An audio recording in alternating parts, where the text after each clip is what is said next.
السلام علیکم۔ آج کی کہانی بہن کا پچھتاوا۔ کہانی سے پہلے if you are new on our channel and you haven't subscribed yet تو ہمارا چینل بیا اور مالا سبسکرائب کیجیے and do not forget to press the bell icon۔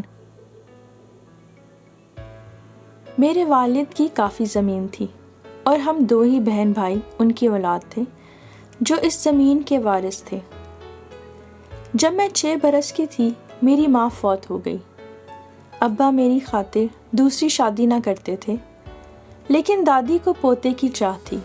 انہوں نے بیٹے کو دوسری شادی پر مجبور کیا۔ یوں مجھے سوتیلی ماں کا منہ دیکھنا پڑ گیا۔ سال بعد میری سوتیلی ماں نے ایک بیٹے کو جنم دیا جس کا نام لال خان رکھا گیا۔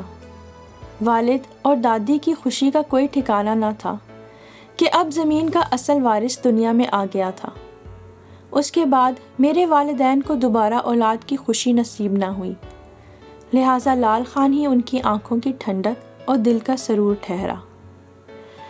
سوتیلی ماں کو میں سمی کہہ کر پکارتی تھی کیونکہ سب سمی کہتے تھے۔ اس نے کبھی برا نہ مانا۔ ماں سمی مزاج کی ذرا تیکھی تھی، دل کی بری نہ تھی۔ اگرچہ مجھے پیار سے پالا، لیکن کبھی کبھار طور طریقے سمجھانے کو ڈانٹ ڈپٹ سے بھی کام لیا کرتی تھی۔ اس رویے کی وجہ سے میں نے ماں سمی کو نفرت کی نگاہ سے دیکھنا شروع کر دیا۔ میں اپنی ماں کی کمی کو بہت محسوس کرتی تھی۔ لڑکپن میں اتنی زیادہ سمجھ تو نہیں ہوتی اور نہ ہی اچھے برے کی تمیز ہی ہوتی ہے، بس اس کی اچھی نیت کو میں انتقامی کارروائی سمجھا کرتی تھی۔ جب میں 17 برس کی تھی، ابا نے میری شادی اپنے بھائی کے بیٹے مالک سے کر دی۔ میں اس کو پیار سے مالکی کہتی تھی۔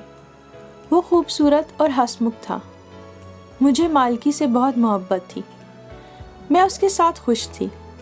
شادی کے بعد میری گود اولاد کی نعمت سے معمور ہوتی گئی، یہاں تک کہ 6 برس میں میرے 4 بچے ہو گئے۔ اب میں میکے کم جاتی تھی کیونکہ بچوں سے فرصت ہی نہ ملتی تھی، لیکن ابا اور لال بھائی اکثر میرا حال دریافت کرنے آتے رہتے تھے۔ میرے سسر کی بھی کافی زمین تھی جس کا تنہا وارث میرا شوہر تھا۔ ہم خوشحال تھے۔ میرے گھر میں اناج اور دودھ کی کمی نہ تھی۔ مال مویشی کافی تھے۔ ابا مجھے خوشحال دیکھ کر نہال ہوتے کہ بیٹی عیش و آرام کی زندگی بسر کر رہی ہے۔ میں بھی اپنی زندگی سے خوش تھی۔ ان دنوں ابا کچھ بیمار رہنے لگے تھے تو ان کو خیال آیا کہ زندگی میں ہی زمین کا بٹوارا کر دیں تاکہ بعد میں مسئلہ نہ ہو۔ ایک روز میرے گھر آئے اور کہا، بیٹی ایک بات کہنا چاہتا ہوں، تمہارے سسر کی بہت زمین ہے جبکہ میری زمین اس سے کم ہے۔ اگر تم اپنا حصہ اپنے بھائی کو دے دو تو تمہاری ملکیت کم نہ ہوگی، کیا خیال ہے؟ میں نے جواب دیا کہ ابا، میں اپنا حصہ ہرگز نہ چھوڑوں گی، بلکہ اپنی مرحومہ ماں کا بھی حصہ لوں گی۔ مجھے اپنی سوتیلی ماں سے نفرت تھی، شاید یہ اسی بات کا غصہ تھا۔ ابا خاموش ہو گئے، جاتے ہوئے کہا، بیٹی جیسے تیری خوشی ویسے ہی ہوگا، لیکن اگر تو اپنا حصہ بھائی کو دے دیتی تو اچھا ہوتا۔ میرے بعد تیرے دکھ سکھ کا وہی ضامن ہوگا۔ میں نے سوچا ضرور ابا کو سوتیلی ماں نے یہ مشورہ دیا ہے جو وہ اپنی زندگی میں مجھ سے حصہ بخشوانے آ گیا ہے۔ یہ سوچتے ہی میرا ذہن سلگنے لگا کہ سوتیلی ماں میرے حق پر ڈاکہ ڈالنا چاہتی ہے اور میرا حصہ اپنے بیٹے لال خان کو دلوانا چاہتی ہے۔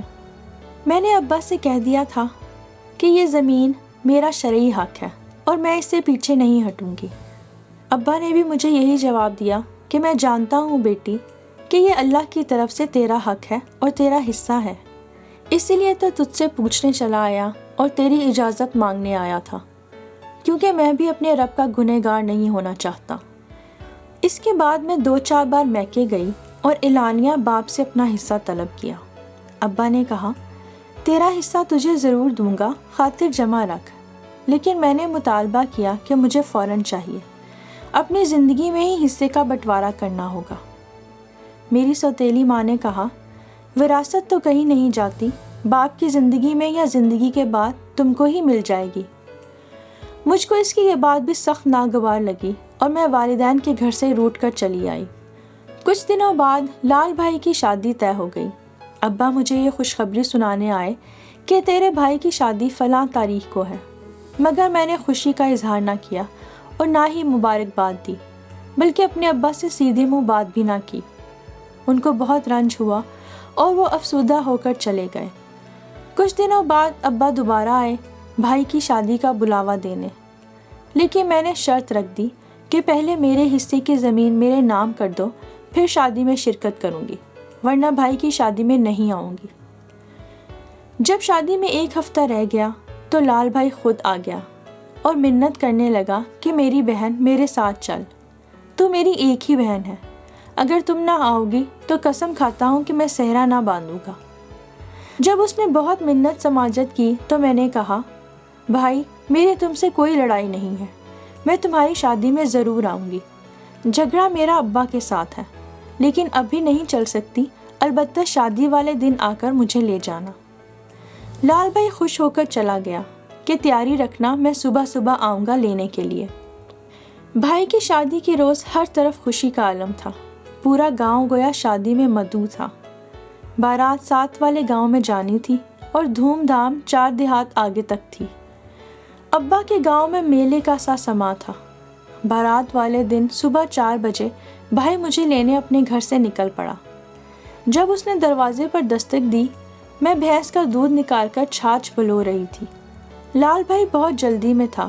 میں نے کہا، ناشتہ تیار کر لوں، ابھی چلتی ہوں، جب تک تم اندر کمرے میں تھوڑا سا آرام کر لو، پھر ناشتہ کرنا، پھر ہم اکٹھے چلیں گے۔ وہ بھی شادی کے کاموں سے شاید تھکا ہوا تھا، کمرے میں جا کر چارپائی پر لیٹتے ہی سو گیا۔ میں نے چھاچھ بلو کر مکھن نکالا، روٹیاں اتاری، ناشتہ بچوں کو دے کر نہانے چلی گئی، نہا دھو کر کپڑے بدلے، بچوں کو بھی تیار کیا، پھر اس کے کمرے میں گئی جہاں وہ سو رہا تھا۔ کمرے میں جھانکا، لال بے خبر سو رہا تھا اور گہری نیند نے اسے جکڑ لیا تھا، وہ خراٹے لے رہا تھا۔ اتنی گہری نیند میں دیکھ کر میں نے سوچا، چلو 2 گھڑی اور آرام کر لے، تب تک میرا خاوند بھی کھیتوں میں چکر لگا کر لوٹ آئے گا۔ دروازہ بند کر کر میں باہر آ گئی۔ آدھے گھنٹے بعد مالکی کھیتوں سے واپس لوٹا تو میں نے اسے ناشتہ دیا اور بتایا کہ ویر مجھے خود لینے آیا ہے۔ تو اس نے کہا، اب جھگڑا کس بات کا ہے؟ بھائی کے ہمراہ اس کی شادی میں جا کر شرکت کر لو۔ اور تم؟ میں نے سوال کیا۔ میں بعد میں آ جاؤں گا، 2-4 گھنٹے کا کام ہے، یہ ختم کر لوں۔ چھوٹے دونوں بچوں کو تم لے جاؤ اور بڑے دونوں بچوں کو میں لیتا آؤں گا۔ بھائی موٹر سائیکل پر آیا تھا، لہٰذا دونوں چھوٹے لڑکوں سے میں نے کہا کہ تم چلنے کو تیار ہو جاؤ، میں تمہارے ماموں کو جگاتی ہوں۔ میں کمرے میں گئی تو دیکھا لال اسی طرح بے سدھ سو رہا تھا۔ میں نے اسے آواز دی، بھائی اٹھو، کافی وقت گزر گیا ہے، وہاں ابا تم کو تلاش کر رہے ہوں گے۔ میری بات کو اس نے کوئی جواب نہ دیا، وہ بدستور اوندھے منہ لیٹا رہا۔ تو نزدیک جا کر میں نے لال کو جگایا، لیکن وہ نہ جاگا۔ میں نے گھبرا کر شوہر کو آواز دی، مالکی، مالکی، ادھر آنا، دیکھو لال کو کیا ہوا ہے۔ مالک دوڑ کر اندر آیا، لال کو سیدھا کیا تو رنگت سیاہ ہو چکی تھی، منہ سے جھاگ نکل رہا تھا۔ مالکی بولا، لگتا ہے اس کو سانپ نے ڈس لیا ہے۔ خدا نہ کرے مالکی، شیطان کے کان بہرے ہوں، یہ تم کیا کہہ رہے ہو؟ آج اس کی شادی ہے، ابھی اس نے جا کر دلہا بننا ہے، سہرا سجانا ہے، بارات کے ساتھ جانا ہے، اپنی دلہن لانی ہے۔ میں چیخ رہی تھی۔ مالکی کا رنگ اڑ چکا تھا، وہ مجھ سے زیادہ پریشان نظر آ رہا تھا۔ میری کوئی بات نہ سن رہا تھا۔ اس نے چاروں طرف گھوم کر دیکھا، بالآخر پاؤں پر سانپ کے کاٹنے کا نشان نظر آ گیا۔ اب کافی دیر ہو چکی تھی، زہر نے لال کو بے ہوش کر دیا تھا، تاہم مالکی دوڑ کر گیا اور جو بھی سانپ کے زہر کے اتار کی ترکیب جانتے تھے ان کو بلا لایا۔ ہر ترکیب آزمائی گئی، پھر اسے چارپائی پر ڈال کر سڑک تک لائے اور نزدیکی شہر کے ہسپتال لے گئے جو وہاں سے کافی دور تھا۔ ڈاکٹروں نے پوری کوشش کی، لیکن ناگ ایسا زہریلا تھا کہ وہ میرے لال بھائی کی جان نہ بچا سکے۔ اپنی بارات سے چند گھنٹے قبل ہی دلہن سے ملن کی بجائے وہ موت سے گلے مل گیا۔ بارات جنازے میں بدل گئی۔ جو شادی میں آئے تھے وہ سفر آخرت کے لیے ہمراہ چلنے لگے۔ ابا کے گھر میں قیامت کا بین ہو رہا تھا اور میں بابل کے آنگن میں دیوار سے لگی پتھر کی مورت بنی بیٹھی تھی۔ میری آنکھوں کے آنسو خشک تھے اور دل لہو لہو ہو رہا تھا۔ میرا ایک ہی بھائی تھا، میرے باپ کے گھر کا واحد چراغ، جس سے میری ابا کی نسل چلنی تھی، وہ اس جہان سے بے نام و نشان چلا گیا تھا۔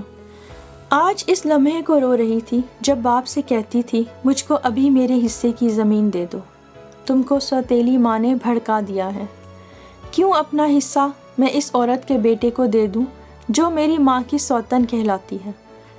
اب کیسے ابا سے آنکھ ملا پاؤں گی، کیسے اس کی بوڑھے وجود کا تسلی دوں گی، کون سنبھالے گا بڑھاپے میں میرے باپ کو؟ سوچتی تھی تو دل پھٹنے لگتا تھا۔ ابا کی ساری زمین مجھے مل گئی، مگر اب یہ زمین مجھے کسی زہریلے ناگ کی طرح لگتی ہے جس نے گویا میرے بھائی کو ڈس لیا ہو۔